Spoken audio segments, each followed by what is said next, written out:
कोपरगावची भन्नाट खाऊ गल्ली आता तुमच्या आवडीचे सर्व पदार्थ एकाच ठिकाणी, एकदम टेस्टी, एकदम फ्रेश। आता pizza, momos, ice cream, juice, pav bhaji, misal, cafe, dosa, dal baati, veg biryani, pani puri, Chinese सगळं एकाच ठिकाणी। टेस्ट एकदम जबरदस्त, क्वालिटी फुल ऑन आणि फॅमिलीसाठी बेस्ट व्यवस्था। आमचा पत्ता कॅनव्हास कॅफे, खाऊ गल्ली, निवारा कॉर्नर, कोपरगाव।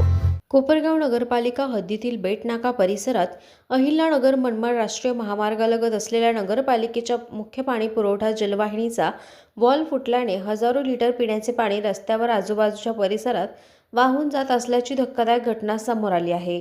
पिण्याच्या पाण्याची मोठ्या प्रमाणात नासाडी होत असताना नगरपालिका प्रशासनाच्या निष्काळजी कारभारावर स्थानिक नागरिकांनी तीव्र नाराजी व्यक्त केली। स्थानिक नागरिकांनी दिलेल्या माहितीनुसार पहाटेपासूनच जलवाहिनीचा वॉल फुटलेला असून त्या ठिकाणी तब्बल 6 ते 7 फूट खोल खड्डा पडला आहे आणि त्या ठिकाणी काठ्या लावून बॅरिगेटिंग करण्यात आले होते व ते देखील लावायचे म्हणून लावले या स्थितीत होते। त्यामुळे राष्ट्रीय महामार्गालगतच्या या मार्गावरून ये जा करणाऱ्या वाहन चालकांसह नागरिकांच्या सुरक्षिततेचा प्रश्न निर्माण झाला आहे। कोणतीही मोठी दुर्घटना घडण्याची शक्यता नाकारता येत नाही। दरम्यान संभाव्य अपघात टाळण्यासाठी प्रशासनाची वाट न पाहता स्थानिक नागरिकांनी स्वतः पुढाकार घेत तुटलेले बॅरिकेडिंग पुन्हा उभे करून धोकादायक भाग सुरक्षित करण्याचा प्रयत्न केला। मात्र संबंधित विभागाने तातडीने घटनास्थळी दाखल होऊन जलवाहिनीची कायमस्वरूपी दुरुस्ती करावी, पिण्याच्या पाण्याची होणारी नासाडी थांबवावी आणि नागरिकांच्या सुरक्षिततेसाठी आवश्यक उपाययोजना कराव्यात अशी मागणी परिसरातील नागरिकांनी केली आहे। आज सकाळी जवळपास मी 6-6:30च्या दरम्यान इथून जात असताना पाईपलाईनचं जवळपास ही आपली जी मेन लाईन आहे ती फुटलेली आहे। काल तिथे वॉल होता पहिले, काल तिथे नगरपालिकेचे लोक तुम्ही वॉल बंद करून गेलेले होते।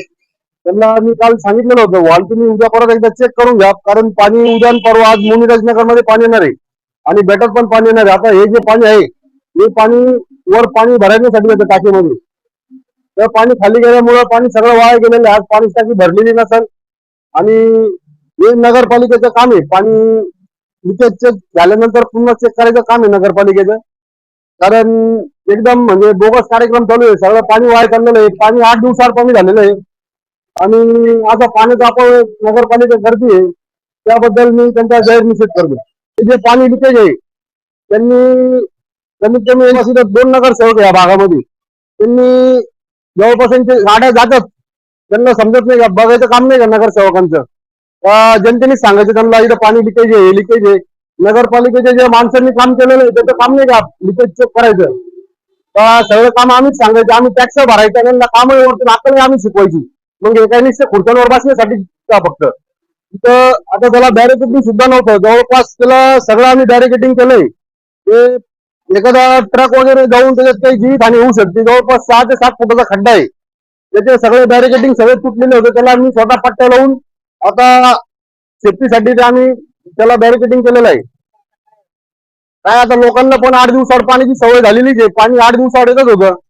आता सोशल मीडियावर पोस्ट टाकून देखील आता अर्धा पाऊण तास झाला तरी कोणी आलं नाही। शेवटी मग मला पत्रकारांचा साथ घ्यावा लागली आणि त्यांची मदत घ्यावी लागली।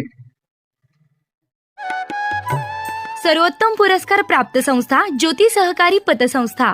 ठेवी 406 कोटी, कर्ज 268 कोटी, एकूण व्यवसाय 674 कोटी। सोने तारण कर्ज, लॉकर सुविधा, मोबाईल बँकिंग सुविधा, सुलभ कर्ज वितरण, मोबाईल कलेक्शन आदी सुविधांसह विनम्र व तत्पर सेवा।